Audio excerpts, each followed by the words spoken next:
Dhoni is god, ধোনির ওপরে কোনো কথা হবে না ভাই। সিএসকে ছাড়া আমি কিছু চিনি না, আমি তো শুধু কোহলির জন্য খেলা দেখি। কেকেআর বনাম আরসিবি ম্যাচে কমেন্ট্রি বক্সে দেখা মিলেছিল সোশ্যাল মিডিয়া ইনফ্লুয়েন্সার প্রেরণা দাসের, যার পর থেকে অকথ্য ট্রোল শুরু হয়ে যায় নেট পাড়ায়। এমনিতেই বিরাটের আউটমি ক্ষিপ্ত ছিল একাংশ, সেখানে প্রেরণার ওপর ট্রোলিং যেন বেড়ে যায় আরও কয়েক গুণ। অবশেষে এই নিয়ে মুখ খুললেন তিনি, ভিডিও বার্তা দিলেন হেটার্সদের উদ্দেশ্যে। প্রেরণাকে বলতে শোনা যায়, আমি গত 5 বছর ধরে কন্টেন্ট ক্রিয়েটর হিসেবে কাজ করছি। আমরা যারা এই কাজ করি তারা সকলেই ট্রোলিং এর সঙ্গে অভ্যস্ত। আমি বিশ্বাস করি খারাপ বলার লোক যেমন আছে তেমনি ভালো বলারও লোক থাকবে, তাই কখনো ট্রোলে মুখ খুলিনি। তবে কিছুদিন ধরে দেখছি ট্রোলটা যেন একটি বেশি মাত্রাতেই হচ্ছে, তাই ভাবলাম এবার একটু কথা বলার দরকার। এরপর তার আইপিএলে উপস্থিত প্রসঙ্গ টেনে প্রেরণা বললেন, আমি ভেবেছিলাম আমি কলকাতাকে রিপ্রেজেন্ট করছি, এটা একটা গর্বের মুহূর্ত হবে। তেমনটা হলো না, যদিও প্রচন্ড খারাপ লেগেছে। মানুষ তো কোথাও গিয়ে মনে প্রভাব পড়বে। কোনো অশ্লীল কাজ তো করিনি, এমন কিছু করিনি যা দৃষ্টিকটু, তারপরও এসব হচ্ছে।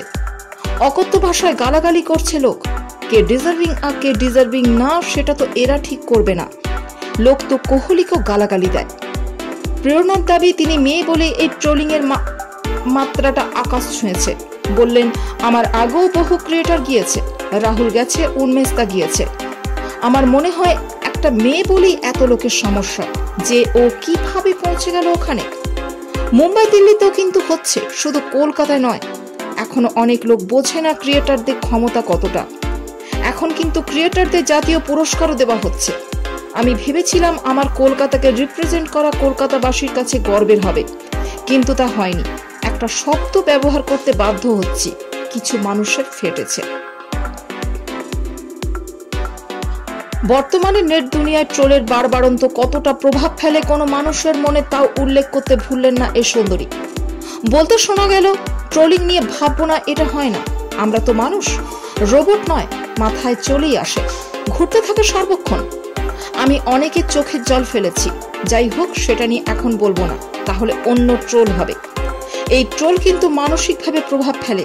কেউ কেউ আত্মহত্যার পথ বেছে নেয়, তারপর সবাই বলে আহারে ছেলেটা বা মেয়েটাকে ট্রোল করা হলো। সবশেষে কড়া ভাষায় হেটার্সদের বার্তা দিয়েছেন তিনি।